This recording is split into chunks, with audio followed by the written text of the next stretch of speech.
Greetings, everyone. I'm Janet Harvey, and I am the owner and one of the team here at inviteCHANGE. And I recently had the great privilege to spend time with an ICF accredited educator who's joining me here today. I'll introduce her in just a second.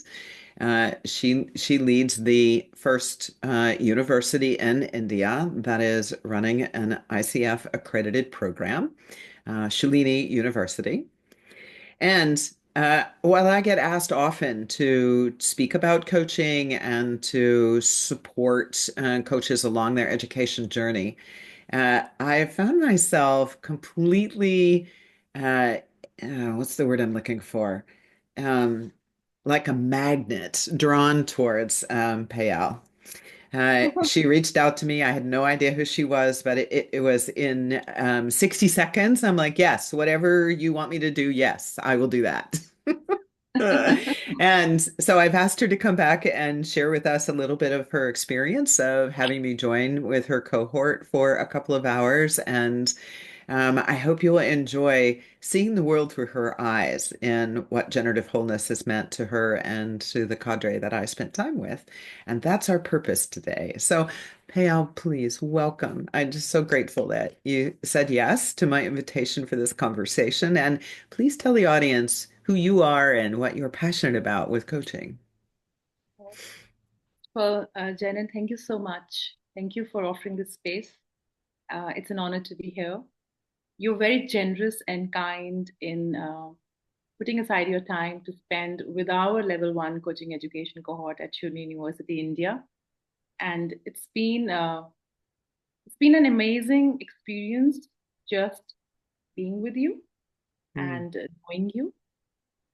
So with that, I will quickly introduce myself. I don't want that to take too much space. So I'm Payal Khanna. I'm an assistant professor and an ICF-PCC coach, and I'm working at Shoolini University as the deputy director and center head for leadership coaching. This is a unique center of excellence because this is the first and only one in India for now. And I think when I go back to the session, Janet, that you had with us that day, I think that session wasn't just informative, it was alive. Mm. So, Mm. what really stayed with me, which I was also talking about uh, just at the outset of our conversation with Janet, was the stillness. The sense that this wasn't just about learning a framework, but entering a way of being. And I found myself, and I think everybody did in that cohort, going down, listening differently, even to myself. And that felt rare and precious. And if I have to share more, and I've authored this book very humbly. I share on coaching, compassion, and leadership. And I felt reassured when I spoke to you, Janet, because there's so much that I wanted to articulate, which I had not been able to do before I penned down that book. And I've this amazing amount of synergy and the amazing amount of reinforcement Mm. of everything that you spoke about and that I was struggling to articulate. Uh, I felt whole. So I think to me, you and definitely generative wholeness, which which to me is synonymous with who you are, is a way of remembering. Mm. Um, it reminds me and all of the people that I've been talking about and who were able to partake in your session that we don't need to become someone else to lead well. Right. Um, I think we just need to reconnect with somebody we already are. And underneath that noise, again, as we were talking about right at the beginning, Mhm. beyond the chaos, who am I? And just pausing, reconnecting. And I think it's a return to presence, alignment, and inner resonance. Mhm.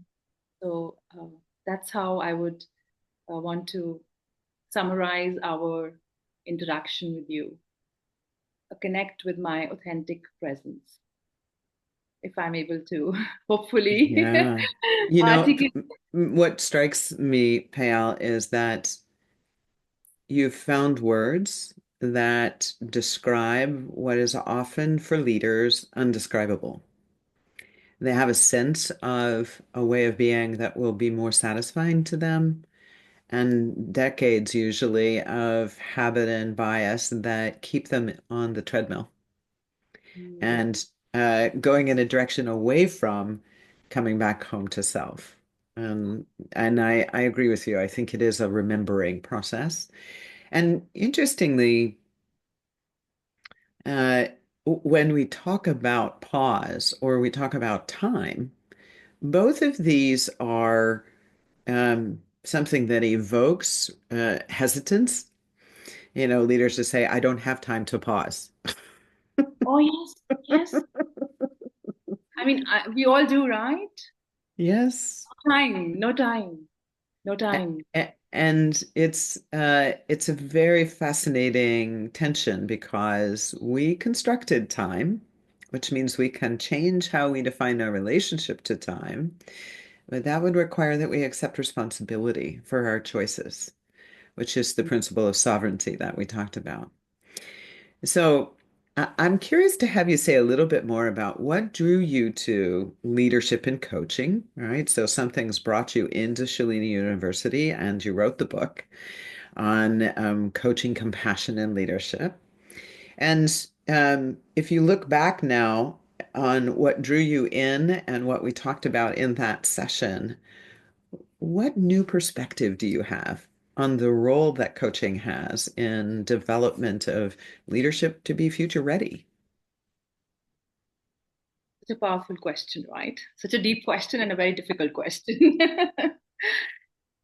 So I think continuing from how we all felt, and particularly how I felt during that session, and how we connected with generative wholeness, I think it has made me reflect before I answer your question, right? And Hmm. my journey into coaching and leadership is that how rare it is to experience, not just as a leader, but as a human, Janet, Hmm.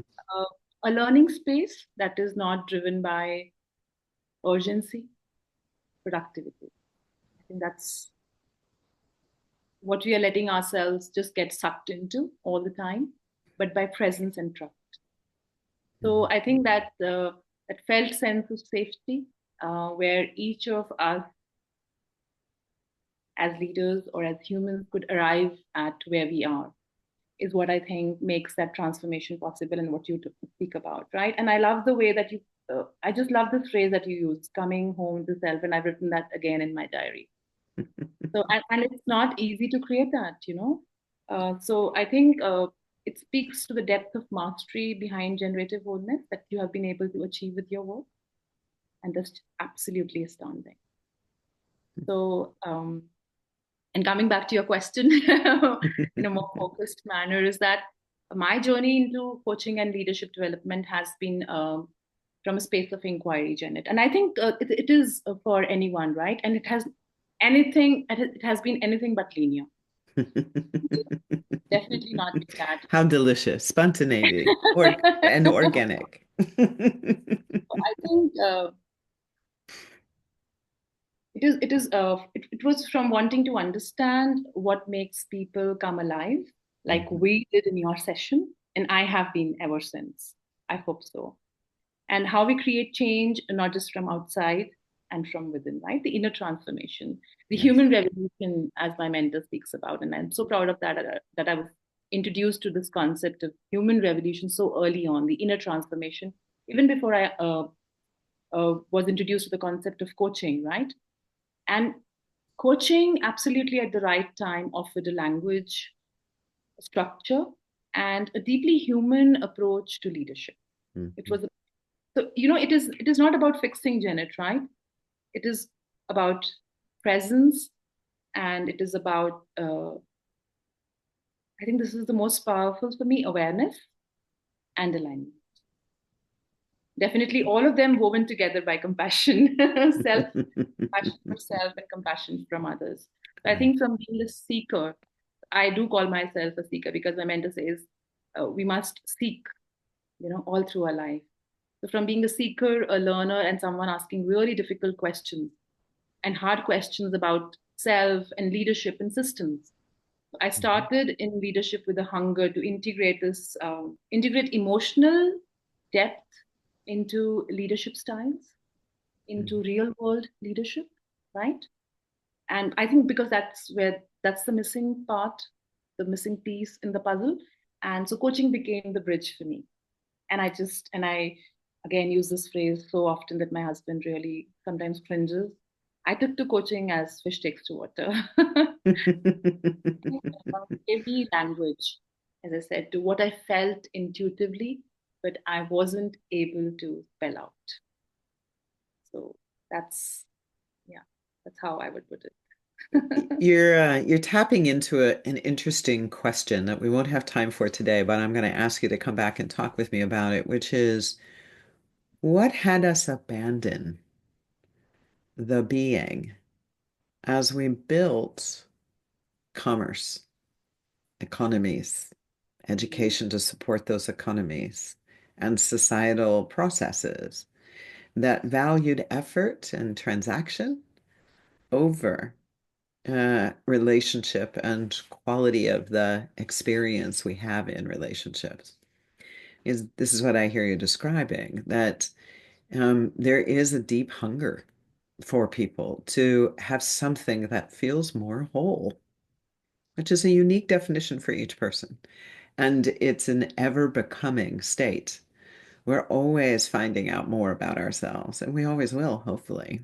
Gosh, wouldn't it be boring if we knew everything? Like, what's that just incredible joy that comes when we go, oh my gosh, I've arrived in this new place. I see myself very differently than I saw myself before. And this is the great gift of the environment we create with clients of all kinds. It doesn't matter whether we're talking about a C-suite person in a big company or, a husband who's retired and is now redefining his life for the next 2 decades or 3 decades, whatever it might be, and everything in between. So um, that's a big question, right? That's kind of the meta level of what is coaching and how does it contribute. But I think that what you're doing at Shoolini is giving a different kind of a tool bag to the culture in India in how it's thinking about bringing wholeness and beingness into educating the next generation of leaders. And I wonder how do you see or frame the influence and the impact of using coaching as a foundational educational premise for leadership? Again, a very profound question, something that's very close to my heart because we have been at it for some years now, Janet.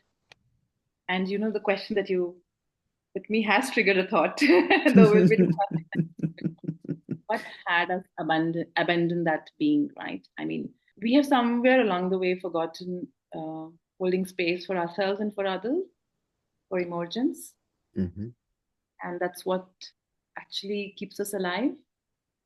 Um, but yes, definitely that's a different conversation. But I think leadership development at Shoolini, if I have to talk about, and I think I won't claim that we are doing something very big for India. I would just say we are starting very small in our own way and hoping that this creates a ripple effect, an impact. Um, and as somebody who's very close to me and has been the vision behind it, says a dent in the universe.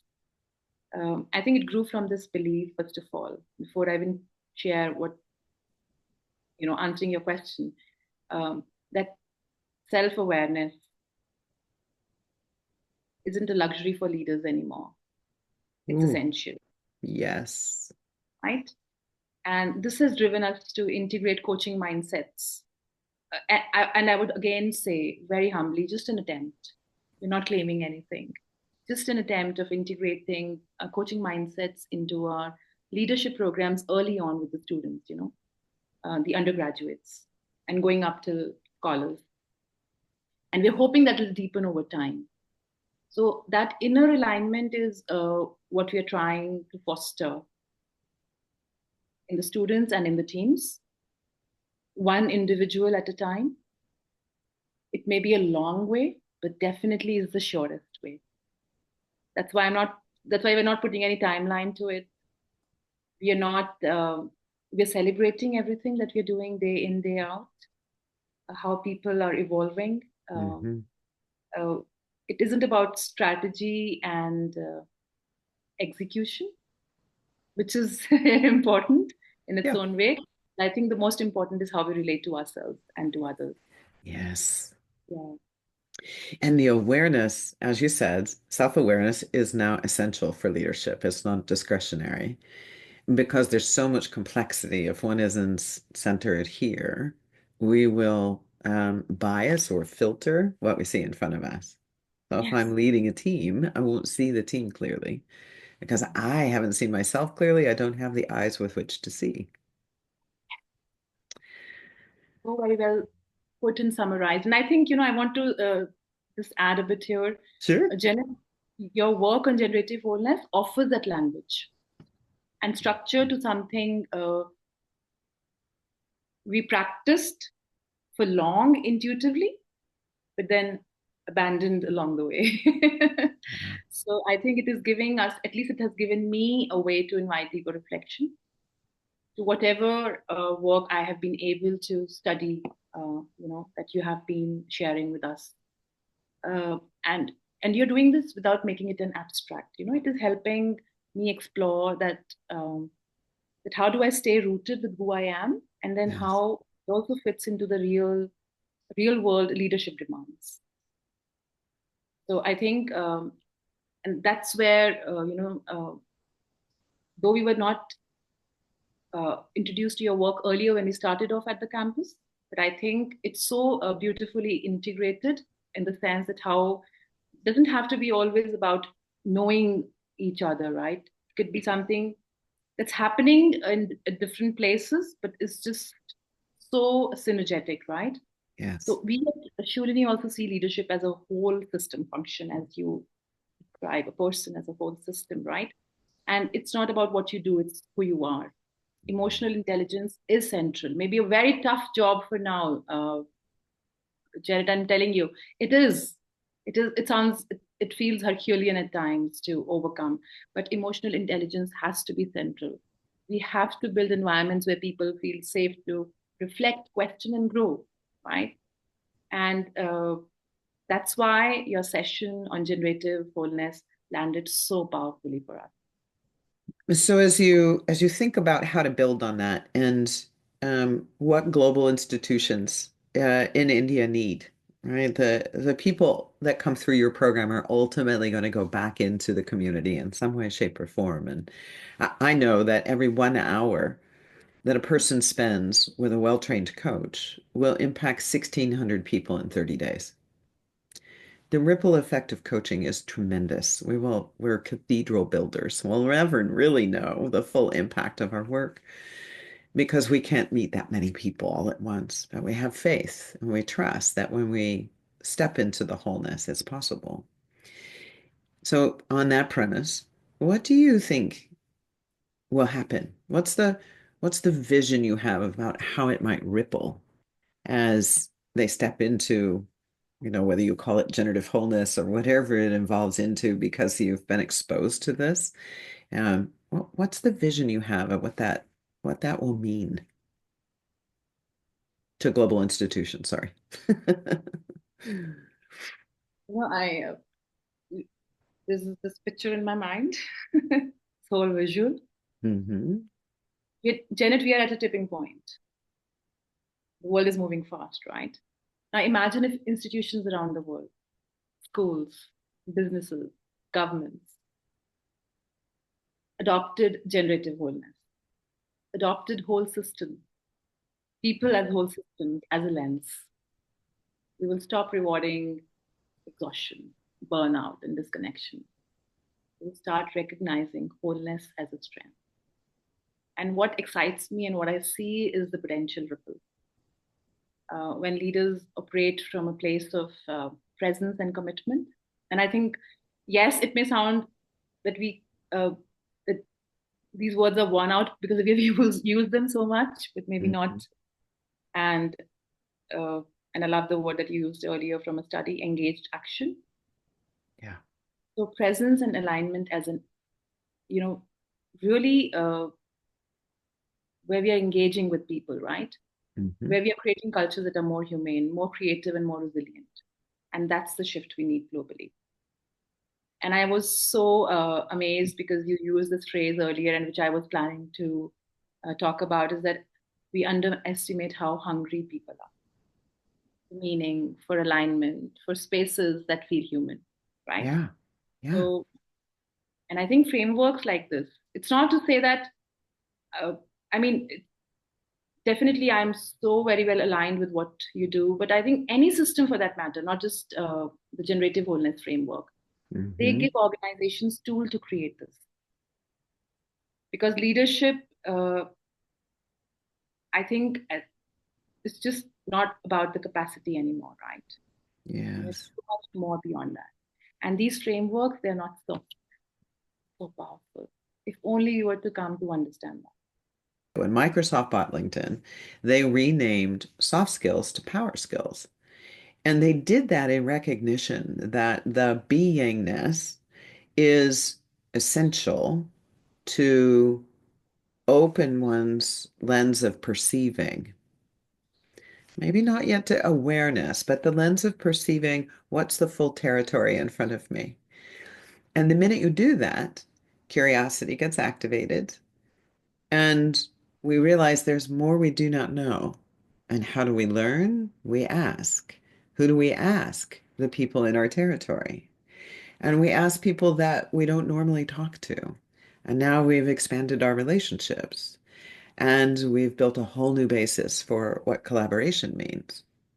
So there's a way that I think we are restoring the language of human relating through the coaching process. And that is dollars and cents. It's productivity, it's engagement, it's retention, it's delegation that lets scaling and growth happen, which means organizations have profits and they have happy customers, right? The ripple effect is tremendous.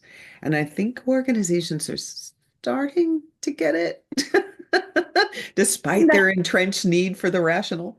I mean, that's the obvious, right? That's just Hmm. uh, so this is the invisible infrastructure that is leading to all that, right? Beautiful. Yeah. Ooh, ow, you just made another great phrase. The invisible infrastructure. Love it. Make the invisible visible. Yeah, I think that's great. valuing that is visible, even if it doesn't become evident or manifest, right? Right. Because sometimes, or I think most of the times, we may not be able to measure it as we measure the ROIs, but this is what is feeding into all of this, right? And it's just so close to spiritual. Yeah. Whatever the way you were describing, it's so beautiful, right? It's about remembering who we are and leading from that. Yeah. I love the way you said it, opening up the lens, right? And then a very evident next step, I'm curious. And then the next very evident step, I'm how I'm building relationships, meaningful relationships. And Yeah. that's just going to lead to the next obvious step of whatever the company's systems, economy, policies are asking for, looking for, wishing for, fighting Right. for. Right. All those practical things are incredibly important. What we're inviting is putting a little different fuel in your tank. I love that. I think we just, it's like a mutual admiration club. I hope the audience can forgive us, for me at least, for using those maybe cringeworthy phrases. Very wonderful. Very, very wonderful. And I so appreciate the opportunity to expose our graduate base and community to your thinking and the inspiration that you carry for a very big vision for Shoolini University, and I feel very privileged to have had some time to contribute to it. I think I should be saying that, and much so. The pleasure, the privilege, the honor has been all mine, Janet. And we are looking beyond Shoolini. The Shoolini, I always say, is the crucible. Mm, Fortunate that the people there saw saw the hope and they allowed it. And now we are all set to expand our circle and how we can touch more and more lives. Again, coming from point of great humility, yeah, um, and always remembering that wholeness is not something we achieve; it's something we return to. yes, yes, it already exists. Yeah. So I think thank you for holding this space, Janet. It's so beautiful. It's always amazing. It's always enriching, and it's always full of discovery for me when I speak with you. Mm, These moments are just full of discovery. thank you. So thank you for the work that you do, and it's an honor, as I said, and I will continue to say that. Of course, the sounding repetitive. I Um, look forward to the time when we can do it in person. That will be a oh, great please, joy. this is an invite. This is an invite to you, a personal invite, and on behalf of the management, which I can very proudly and very confidently say to India, to Shoolini University, and you will love the place. It's a beautiful. It's not like any university. You will feel that you have come to some Himalayan yoga retreat. Yes, that's a very open invite, a heartwarming invite to you, and we would Thank love you. All anything. right. We will connect the two worlds across the pond. That will be a joy. And until then, we will keep doing this because we can create the environment any place. Absolutely. Isn't Yeah. that so beautiful? Yes. So simple? Yeah. So enabling as well. Thank you so much. Thank you. Thank you, Janet.